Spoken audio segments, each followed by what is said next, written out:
من قرآن کریم نے پہلی ہی شروع میں ذالکل کتاب کہا تھا. اس کو کتاب،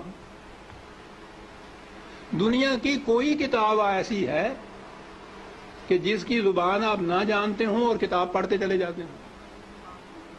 کوئی کتاب آپ بتا دیجیے. زبان نہ جاننا تو ایک طرف، فرض کرو زبان جانتے بھی ہوں اور وہ کتاب کی زبان ذرا مشکل ہو تو آپ ایک آدھ صفحہ پڑھ کے کہہ دیتے ہیں کہ نہیں صاحب میری سمجھ میں نہیں آتی. آپ کتاب پڑھتے ہیں تاکہ سمجھ لیں اس کو. خدا نے بار بار کہا ہے کہ ہم نے اس کو لسان عربی مبین میں واضح طور پر اس کو بیان کیا، لعلکم تعقلون، تاکہ تم سمجھ سکو.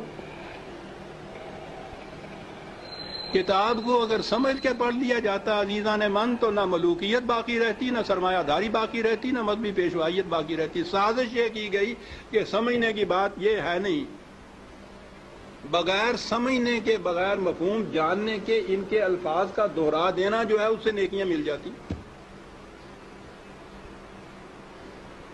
ایسا چکر دیا کہ کتاب کا سمجھنا جو تھا، سمجھنا کتاب کا بے معنی ہو گیا. بغیر سمجھے ہوئے اس کے الفاظ کا دہرا دینا عین مقصود یہ رہ گیا.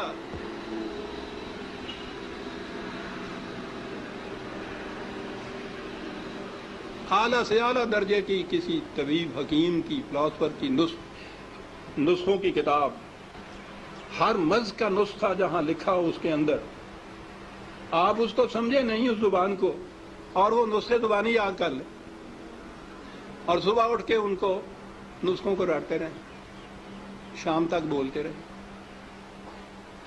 کچھ پتہ نہ ہو آپ کو کہ سونف کسے کہتے ہیں، ترنجبین کیا ہوتی ہے، اور پڑھتے چلیں.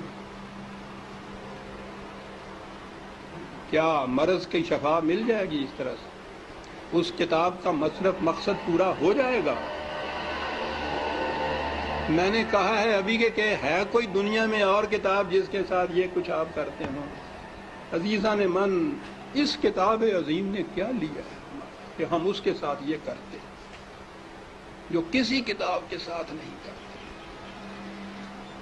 یہ سب اس لیے کہ یہ سمجھ میں نہ آ جائے، کہیں ہو نہ جائے آشکارا شرع پیغمبر کہیں.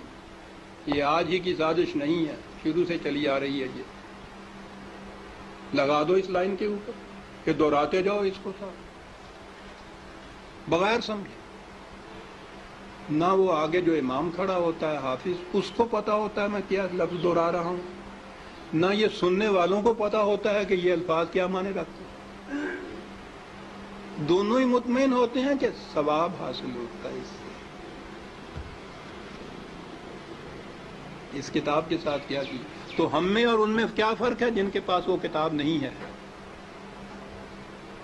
فرق یہ ہے کہ ہم دوہرے مجرم ہیں. ہے بھی کتاب، اور کتاب کو اتنا، اس کو پڑھنا تو کہیں گے نہیں، پڑھنا تو پھر بھی وہ ناظرہ پڑھا جاتا ہے جو دہراتے ہیں. ناظرہ پڑھنا بھی تو یہی ہوتا ہے، الفاظ ہی ہوتے ہیں جن کو دہراتے ہیں ہم. یہ کتاب ہدایت تھی، یہ وہ نقشے اس میں دیے ہوئے تھے کہ فلان دوراہے پہ پہنچو تو دائیں کی طرف مڑ جاؤ تو اس طرف جاؤ گے، بائیں کی طرف کا راستہ اس طرف چلا جائے گا. نہیں سمجھتے اس کو. ہر مرض کی شفا تھی اس میں، دورائے چلے جا رہے. یہ ایک پورا ریلا حفاظ جسے کہتے ہیں، صرف حفظ کیا ہوا، کچھ معنی نہیں جانتے. اسی میں وہ پھر قاری آ جاتے ہیں، حفظ بھی کیا ہے، پڑھتے بھی ہیں، پھر قرأت کے ساتھ گا گا کے پڑھا جاتا ہے.